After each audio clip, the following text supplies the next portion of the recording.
Terima kasih pemirsa, masih bersama kami dalam Damai Indonesiaku spesial Ramadan dengan tema kita yang menarik yaitu tanda-tanda diterimanya ibadah Ramadan kita. Nah, sudah bersama saya ada Kiai Haji Abdullah Wahab. Untuk itu ini kita sudah masuk segmentasi tanya jawab. Nah, kami persilakan kepada jamaah bapak-bapak terlebih dahulu. Ada Bapak M. Zaid, silakan Bapak boleh berdiri dan nanti akan dijawab oleh guru kita Kiai Haji Abdullah Wahab. Silakan.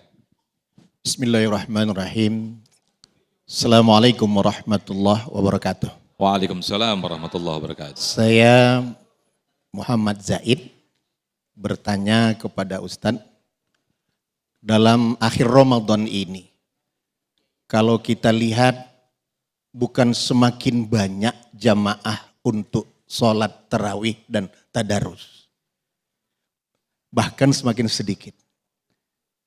Oleh sebab itu, Pak Ustadz, kalau kita lihat tadi disampaikan dan kita dengar bahwa beberapa tanda-tanda diterima puasanya, tapi secara pribadi atau mungkin Ustadz sendiri atau mungkin ada hadis yang lain menyatakan bahwa tanda-tanda yang diterima puasa itu bagaimana? Karena apa yang kata Allah? Bahwa puasa itu la'allakum tattaqun. Bukan semakin banyak orang yang beribadah kita lihat, apalagi di luar Ramadan. Kira-kira kalau kita pribadi yang melaksanakan puasa itu, apa kira-kira tanda-tanda yang dapat kita rasakan? Demikian, terima kasih. Assalamualaikum warahmatullahi wabarakatuh. Waalaikumsalam warahmatullahi wabarakatuh. Silakan Kiai Wahab. Baik, terima kasih Pak.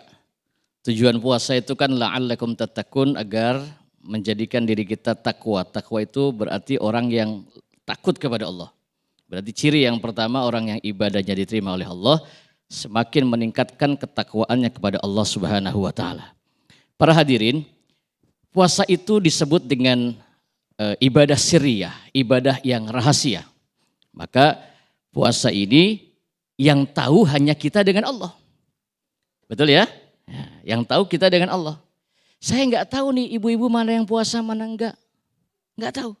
Yang tahu kita berpuasa atau tidak, yang tahu hanya kita dengan Allah. Maka disebut dengan ibadah sirriyah. Maka untuk menunjukkan seseorang diterima atau puasanya atau tidak pun harusnya yang tahu bagaimana pribadi kita. Apakah semakin kita mendekatkan diri kepada Allah ataukah semakin jauh.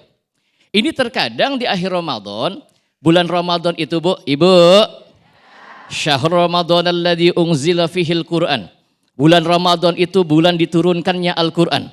Baik Al-Quran yang diturunkan secara keseluruhan, secara global. Yang disebut malam Lailatul Qadar.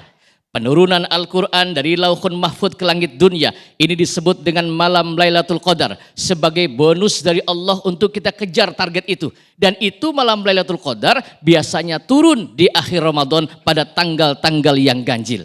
Namun kenyataannya banyak di antara kita di akhir Ramadan bukan meningkatkan ibadah kepada Allah, selain puasa di siang hari malamnya melakukan ibadah tarawih, tapi justru banyakkan di akhir Ramadan kita sibuk bikin nastar. Kita sibuk bikin kue, ke pasar beli baju ya. Terkadang-kadang zaman sekarang udah zaman COD, betul. Bininya yang pesan COD, datang tukang pakai tok-tok-tok, Ibu Susi. Ada nama Ibu Susi di sini. Suaminya yang suruh bayarin. Di akhir Ramadan justru kita harus meningkatkan ibadah kita kepada Allah Subhanahu wa taala, karena di akhir Ramadan itu banyak bonus yang Allah berikan kepada kita. Salah satunya adalah Lailatul Qadar. Orang kalau dapat Lailatul Qadar, insya Allah hidupnya berkah. Amin. Ya, keluarganya berkah. Amin. Rizkinya berkah, amin. Yang tadinya kurang mampu mendadak jadi orang kaya, amin.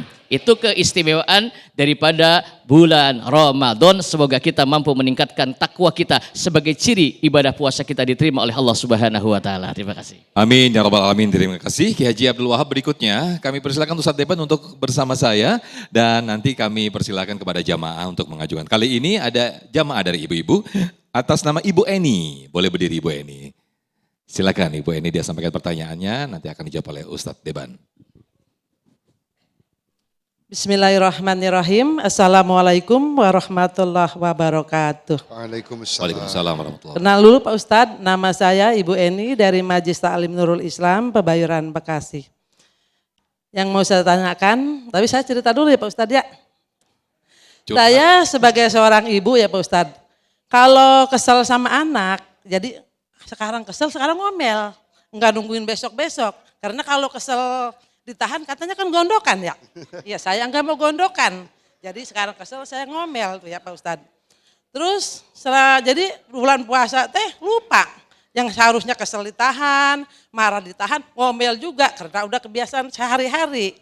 Jadi pertanyaan saya, kalau lupa ngomel di bulan puasa itu ada nilai ibadahnya enggak puasa saya? Kan saya puasa nahan lapar dari bedug subuh sampai bedug maghrib. Ilok enggak ada itu nilai ibadahnya. Gitu Pak Ustadz ya. Assalamualaikum warahmatullahi wabarakatuh. Waalaikumsalam warahmatullahi wabarakatuh. Lupa ngomel, bukan lupa makan ya Bu ya. Masih lupa ngomel nih. Ustaz Iwan silakan.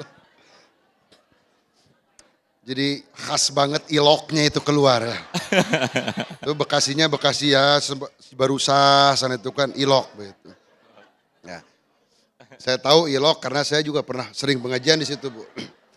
Ilok.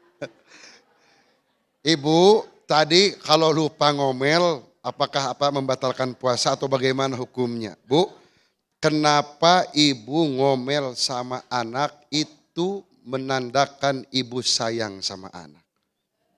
Buktinya apa? Kalau anak ibu ya nakal diomelin sama suami, suami diomelin sama ibu. Betul nggak? Anak kita tuh lagi nakal-nakalnya, kita bilang terus marahin tuh sampai berbusa mulutnya. Sampai ludahnya kemana-mana, marahin anak. Datang suami kita, suami bilang, makanya lu dengerin tuh ibu kamu. Ibu bilang sama suami, jangan marah-marah sama anak, kasihan. Padahal ibu marahnya lebih dari suami. Betul kan?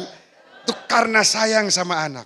Jadi apakah marah itu membatalkan atau mengurangi? Kalau marahnya marah untuk mendidik, untuk tarbawi, itu sama sekali tidak membatalkan.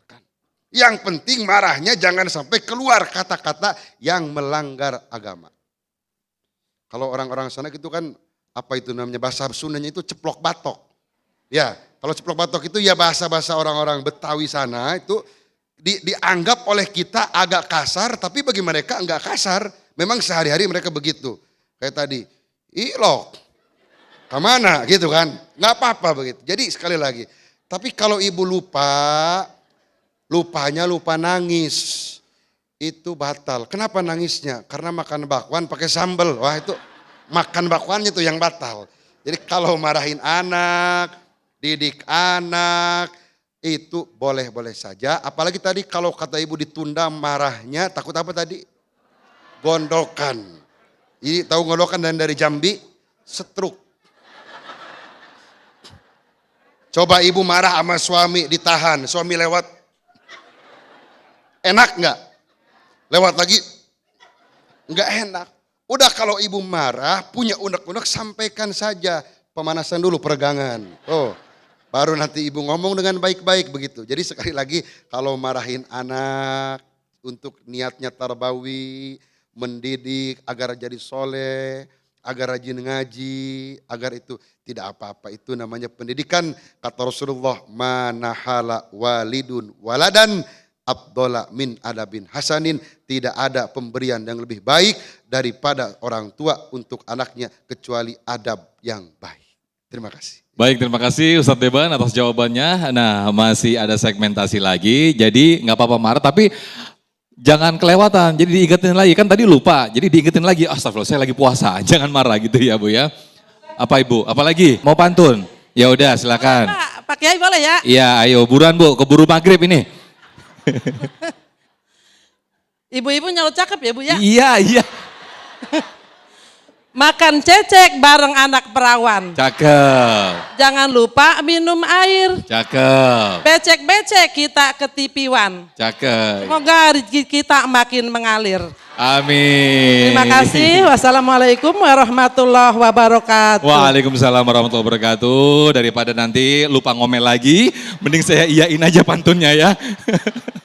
Baik, berikutnya segmentasi berikut nanti kami persilakan masih kepada jamaah untuk mengajukan pertanyaan di segmentasi tanya jawab. Tetaplah bersama kami dalam Damai Indonesiaku Spesial Ramadan.